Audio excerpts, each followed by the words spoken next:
one of the big focuses that we like to try and promote is joy, is joking, is having fun and laughter. And that's sometimes hard. Without that joy, it makes it really hard for our family life to flourish. When we married, we thought it was all going to be very blissful and very exciting, and whenever we looked at each other, we were seeing stars in each other's eyes. But then we realized the selfishness and the differences that we had in between us. We had arguments about everything. We disagreed about everything. We are very different in persons. We are very fast, have a temper, he's slow. Relaxed, laid back. So that has sometimes been a source of situations, conflict in a couple. But we have had to learn to sit down and find time for it. And I think in any relationship, I think the joy disappears when there's conflict or when there's no resolution, no forgiveness.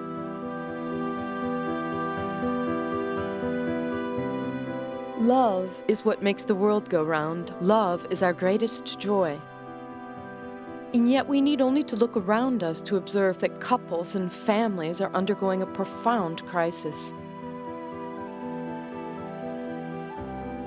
People dream of a love that is forever, but live in a throwaway society. People go from one relationship to another, following their whim, as if they were consuming merchandise. People connect to or disconnect from love as one does with social media, according to the mood of the moment. And some people continue to desperately seek a soulmate. This culture of the provisional, as Pope Francis puts it, is not inevitable. It is something that we can challenge and we can change. Today's family is a precious sign and can be a prophetic witness to the love of God. In August 2018, in a meeting in Croke Park Stadium in Dublin, Ireland, Pope Francis came to talk to 70,000 people about the holy challenges that families face today. Voi, care famiglie, che aspetto a breve la Chiesa senza di voi. Una chiesa di statue, una chiesa di soldi. A church just full of statues. The exhortation, The Joy of Love, was written to help us recognize the importance of family and to acknowledge its light, its shadow, and its beauty.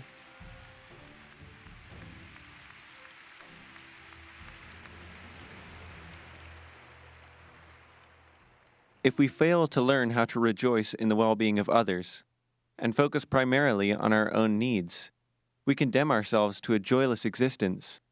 For as Jesus said, it is more blessed to give than to receive. Comment la réception ou le texte d'Amoris Laetitia peut faire bouger l'Église? Avec le ton que le pape emploie, on s'aperçoit que finalement, il peut rejoindre chacun. Et là, ça fait bouger tous ceux qui sont au service des familles et des couples, en disant, avant j'utilisais ce terme. Alors je prends un petit exemple. On a pu dire, dans certains lieux, on l'entend encore, on utilise l'opposition permis-défendu. Mais le pape n'utilise jamais ce terme ou cette opposition permis-défendu. On est là pour leur faire découvrir une loi d'amour.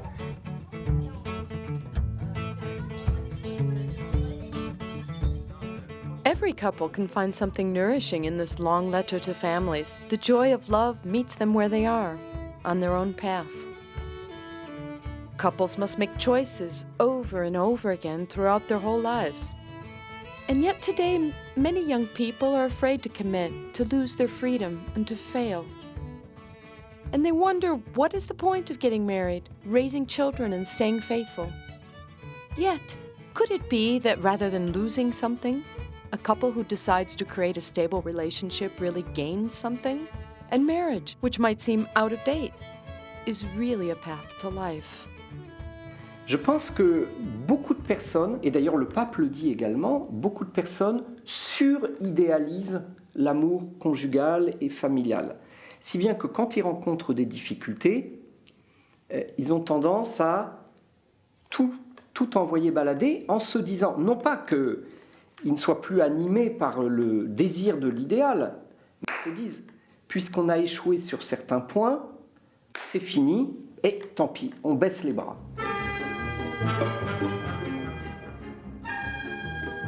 Et donc, le grand danger de notre société, qui va très vite, avec le numérique, avec les images qui circulent, on va trop vite.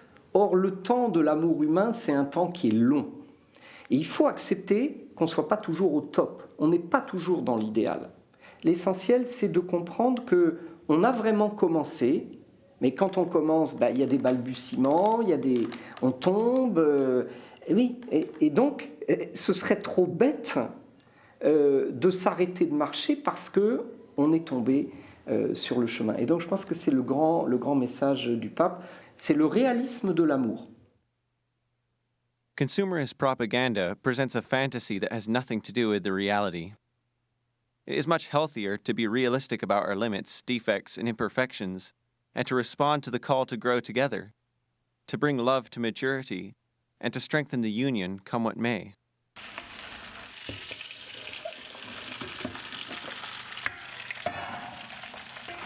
Salut, ça va? Ouais. C'est bon, ça te Un défi important qui nous semble en France et dans d'autres pays, c'est de la façon de pouvoir concilier une vie professionnelle souvent bien remplie pour chacun des membres du couple, une vie familiale aussi avec des enfants qui ont pas mal d'activités et une volonté de chacun d'avoir un épanouissement aussi bien dans la profession, comme on disait, mais aussi dans les loisirs, dans les relations amicales. Et la place après du couple, elle devient un peu réduite par rapport à tous ces champs où on a envie de se développer, de s'épanouir. La journée, tout le temps. Et ça nécessite des décisions concrètes, de réorganiser son emploi du temps ou ses activités pour que les temps en couple gratuits ou de qualité soient vraiment fréquents, quotidiens et ne viennent pas après tout le reste quand on a déjà fait tout ce que l'on souhaitait. Donc c'est vraiment un choix de réorganisation pour que vraiment la relation de couple soit première et contribue à l'épanouissement aussi du couple et personnellement et de la famille. Génial!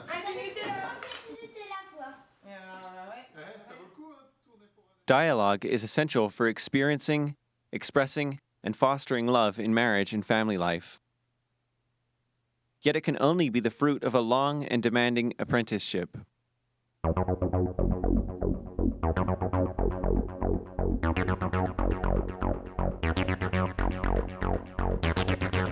In a world where digital communication is omnipresent, we have an astonishing paradox. With their electronic devices, people are constantly bombarded with information. Yet curiously, couples are often strangers to one another. They get caught up in their routines, their full schedules, and the general weariness of their daily lives. I thought our marriage was fine, and it was fine, but I now realise God wants more from us than just fine. He has big plans for our family.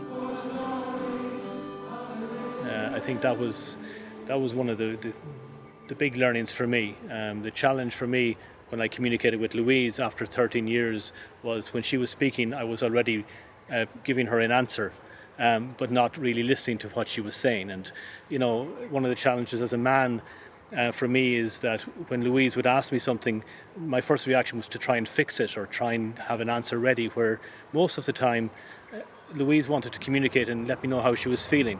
I learned that, Frank can't know my thoughts unless I speak them or get them out there. And I suppose we both learned different ways to communicate. And for me, that was a huge gift. And for us, then, it's a huge gift.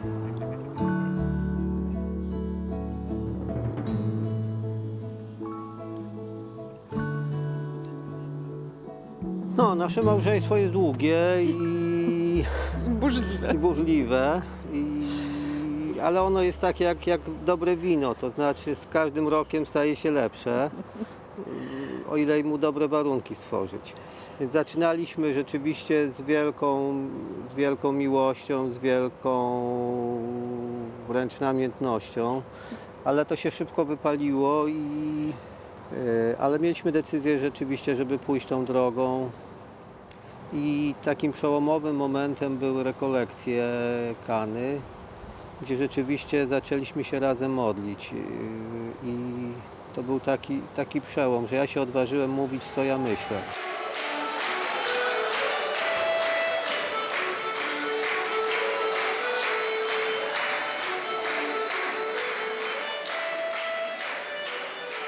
Zaczęliśmy fajnie pracować razem i nasza różnorodność wtedy naprawdę dobrze działa. I 3 lata temu zaczęliśmy chodzić razem na tańce.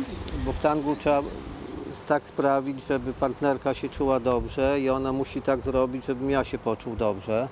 I naprawdę musimy się troszczyć o siebie, bo tam można wszystko zrobić, nie ma żadnych reguł, ale trzeba się troszczyć o siebie Tak, i trzeba czuć, trzeba jedno drugie musi czuć. No i nie można zatańczyć tanga, jeśli nie czuje się drugiej osoby. I to jest taka szkoła komunikacji.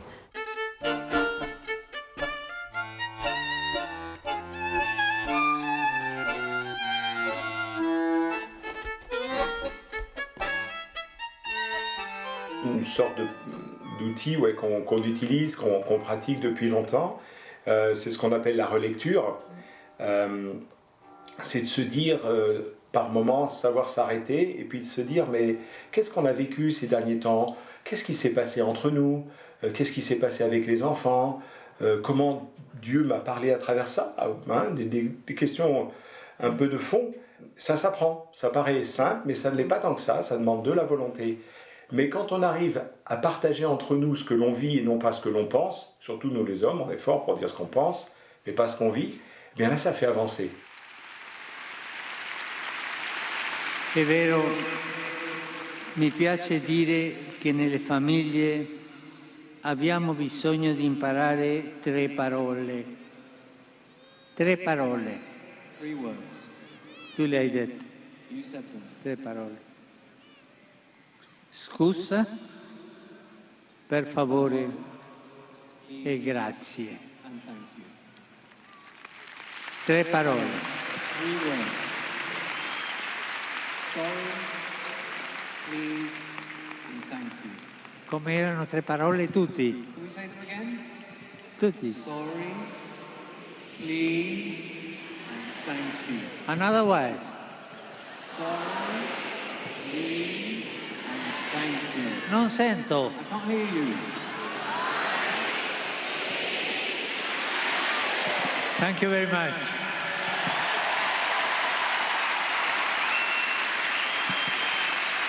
Quando litighi a casa, assicurati prima di andare a letto di aver chiesto scusa e di aver detto che ti dispiace. Prima che finisca la giornata a fare la pace. State attenti alla guerra fredda nella famiglia. Be careful about a cold war and avoid it. Quel che serve è uno sguardo, un bacio, una parola dolce e tutto ritorna come prima.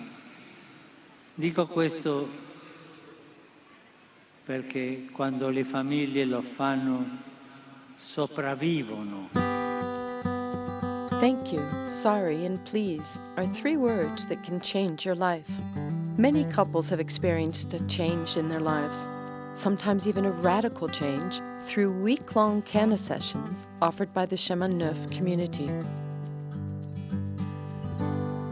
When God is invited into our lives to take a front seat, and when we listen to Him with a humble posture, then miracles are possible. Rebecca and David experienced a miracle in their lives. Et c'était compliqué, il y avait beaucoup de déchirements. Beaucoup de souffrance, on ne s'écoutait pas. On ne se pardonnait pas non plus. Et, on ne priait pas ensemble. Ouais. Voilà. Chacun de son côté, vraiment. On allait travailler, et, on se retrouvait à la maison, chacun de son côté. Moi qui m'occupais des enfants et David. Qui vaquait à ses occupations. Voilà. Donc ça, on a eu une grande crise par rapport à ça dans notre couple. Donc du coup, à un moment de notre vie, donc on s'est séparés. Donc chacun de son côté. Donc je suis parti. Et au bout d'un moment, j'ai bien compris que c'était pas une vie pour moi. Et donc je suis rentré à la maison. J'ai demandé pardon à mon épouse, qui m'a pardonné. Et ce pardon a ouvert quand même des portes à une vie un peu plus spirituelle de mon côté en tout cas.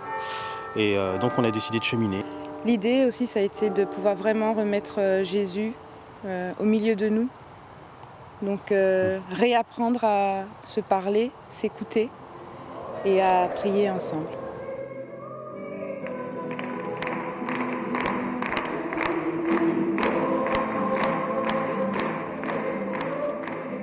Aujourd'hui, donc, il règne la joie dans notre famille, la communication est repartie et donc Christ est au milieu de nous.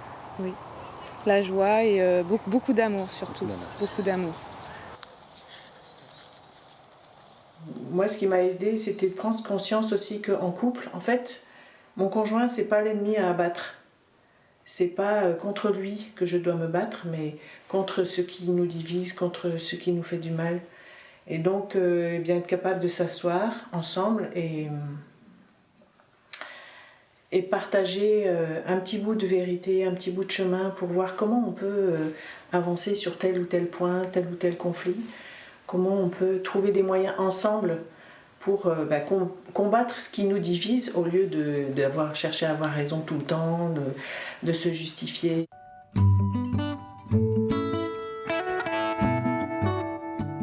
On the subject of sexuality, the Church has taken a giant step. Today it dares to say things and no longer takes a negative view for which it has been criticized in past centuries. Sexuality is an issue filled with hurt and joy, and with suffering and fulfillment. God himself created sexuality, which is a marvelous gift to his creatures. Sexuality is an interpersonal language, wherein the other is taken seriously in his or her sacred, inviolable dignity. A healthy sexual desire, albeit closely joined to a pursuit of pleasure, always involves a sense of wonder. Die Sexualität, das ist ein Bereich, der für mich total wichtig ist und schon immer wichtig war und der auch schon immer schön war zwischen uns und der trotzdem mit Gott auch noch eine weitere Dimension bekommen hat und eine Entwicklung. Also Gott ist auch in unserer Sexualität und gleichzeitig ist das ganze Gebiet der Sexualität auch ein sehr umkämpfter Bereich, weil, also es ist der Bereich, wo unser Paarleben eigentlich, wo alles zusammenkommt und wo alles auch sich zeigt.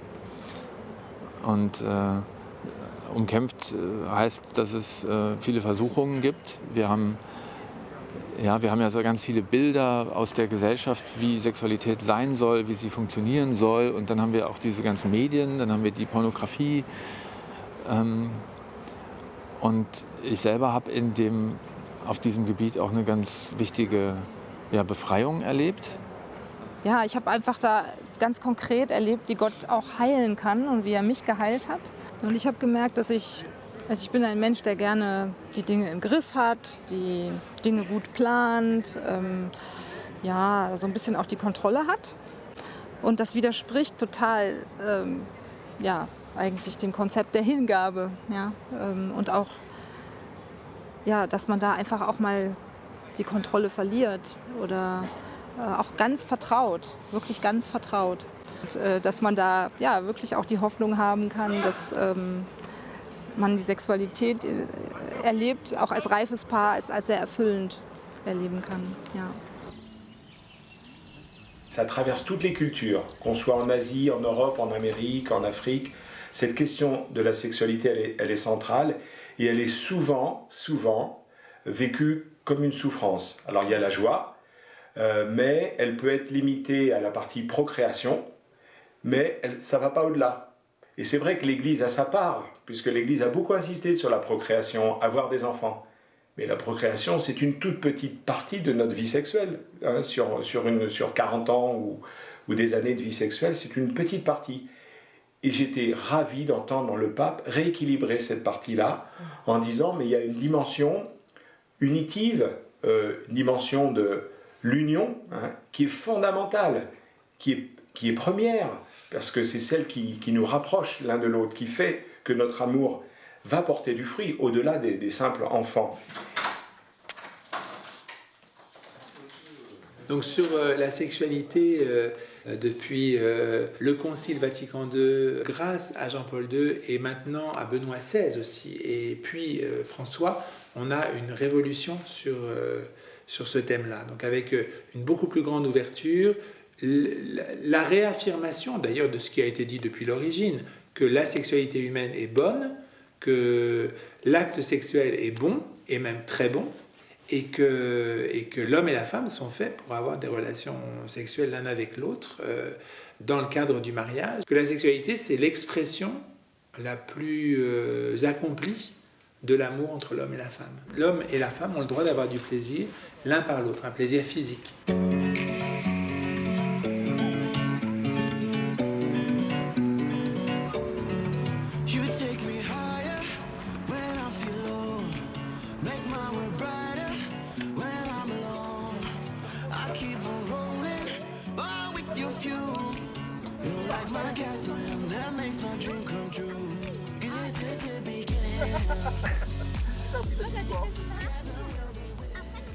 The family is the first school of human values where we learn the wise use of freedom. On s'est dit, mais Cana, finalement, après presque 40 ans, c'est une école du couple. Alors, qui dit école, dit durer, accepter de durer. On ne vient pas dans une école comme on va suivre un cours de 3 mois dans une université ou tel stage. On reste, on vient, on reste, normalement plusieurs années, et on progresse, on avance. Parce que, finalement, l'amour, ça s'apprend. On a beaucoup réfléchi, beaucoup écouté, posé des questions pour se dire mais comment on voudrait dire le message de Cana. Et en français, ça fait « pour mieux aimer ». Parce qu'on s'est dit, mais en fait, on part sur l'amour qui existe déjà dans la vie du couple. Saint Ignace parle du davantage, c'est ce qu'on s'est dit dans l'idée, davantage. Comment on peut proposer quelque chose davantage? Combien de couples dans nos pays modernes ont une vie de couple qui est insipide ou fade? On dit souvent, le premier jour de la semaine de Cana, à Cana, Jésus a transformé l'eau en vin, venez prendre du bon vin. Alors nous on est français, en plus on aime le bon vin, donc c'est parlant. Mais le vin, ça parle dans beaucoup de pays aussi. Et ça veut dire qu'on peut trouver un moyen de raviver la flamme. Et c'est pour ça qu'on est pour mieux aimer.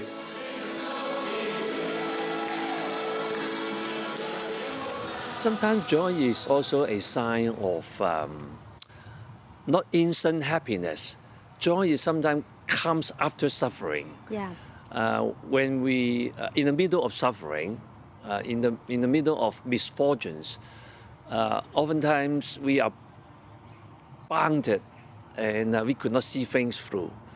But our life's journey taught us to see things behind. And as we rely on God and when we experience things behind, we find a deeper joy that God is faithful and we are not alone and He is alive.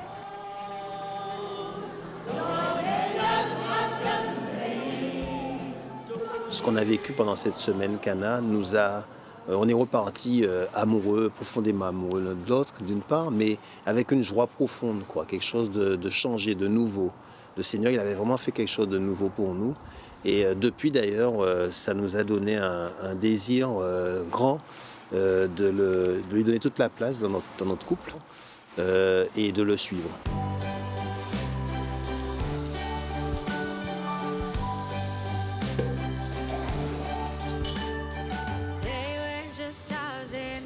Moi, Estelle, je te reçois Foucault comme époux, et je serai ton épouse. Je promets de t'aimer fidèlement. Le message que le pape François envoie est de dire que l'amour que les hommes et les femmes cherchent dans leur vie relationnelle et avec leurs enfants, c'est une parcelle de l'amour divin. Et que donc, s'efforcer d'entrer dans le sens de la vie du mariage, c'est une vraie aventure mystique, qui a une joie immense et que cette joie ne consiste pas à être toujours au sommet, mais cette joie consiste à être humble, à reconnaître que pardonner à son enfant qui a été désagréable dans la journée, venir lui offrir un baiser parce qu'il faut qu'il se calme avant de s'endormir, c'est un geste mystique. Apporter des fleurs à son épouse alors qu'on a été énervé, ou au contraire pour elle faire un petit cadeau, un gentil plat alors que son mari a été difficile à vivre pendant quelque temps, ce sont des gestes mystiques. Tu les vois les photos? Tu mets 2 N. Il nous semble important, voilà, en tant que couple, de se dire, c'est un grand challenge la sainteté en couple, comment réussir à vivre ce chemin de sainteté. Et moi j'ai l'impression que pour faire grandir cet amour, il y a 2 choses qui me paraissent importantes dans ce qu'on vit, c'est la patience. Aussi être patient et doux avec l'autre, et puis l'espérance, ne jamais cesser d'espérer, et parfois on traverse des moments dans la vie de couple où on a l'impression que rien ne pourra changer, que tout sera compliqué toujours, et de pouvoir regarder le Christ et de voir son regard d'espérance sur chacun de nous, nous aide à se dire qu'on peut continuer à espérer que notre couple va continuer à avancer.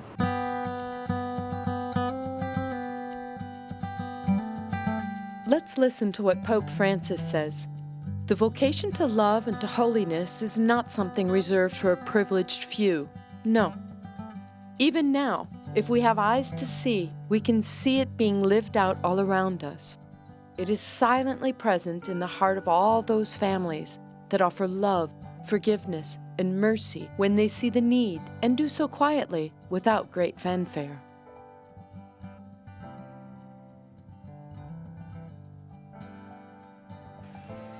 Il Vangelo della famiglia è veramente gioia per il mondo, dal momento che lì, nelle nostre famiglie, Gesù può sempre essere trovato. Le plus du mariage chrétien, c'est que c'est cette conscience qu'ont les époux, ou qu'ils devraient avoir, qu'ils ne sont pas seulement 1 + 1, mais qu'ils sont 3. Et qu'au moment où ils sont ensemble, où ils sont comme hommes et femmes ensemble, eh bien, ils ne sont pas seulement 2 personnes, mais Dieu est au milieu d'eux. Et Dieu les conduit, Dieu, par son Esprit Saint, leur apprend à s'aimer. Dieu, par son Fils, leur montre ce que se donner veut dire, ce qu'aimer veut dire, comment se laver les pieds l'un à l'autre, comment se respecter, comme Jésus respectait toutes les personnes qu'il rencontrait. Et quelque part aussi, j'ai envie de dire, dans le sacrement de mariage, au moment où ils sont ensemble, eh bien, il révèle aussi l'image du Père. Donc c'est très trinitaire le mariage. Parce que le Père, c'est celui qui donne la vie. Et eux, ils sont appelés aussi à donner la vie, d'une manière ou d'une autre, comme le Père.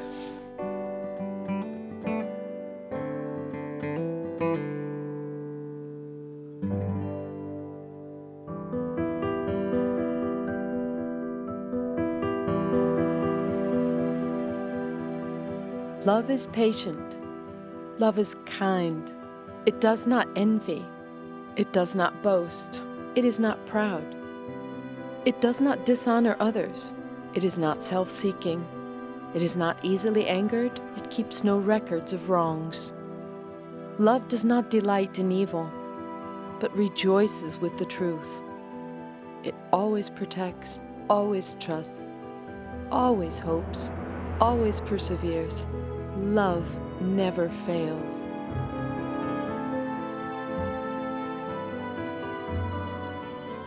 Lord, teach us to contemplate the splendor of true love. Make our families a place of communion, respect, and dialogue. Come and give new life to couples who are struggling. Reveal yourself at the heart of their love. Give them patience and perseverance.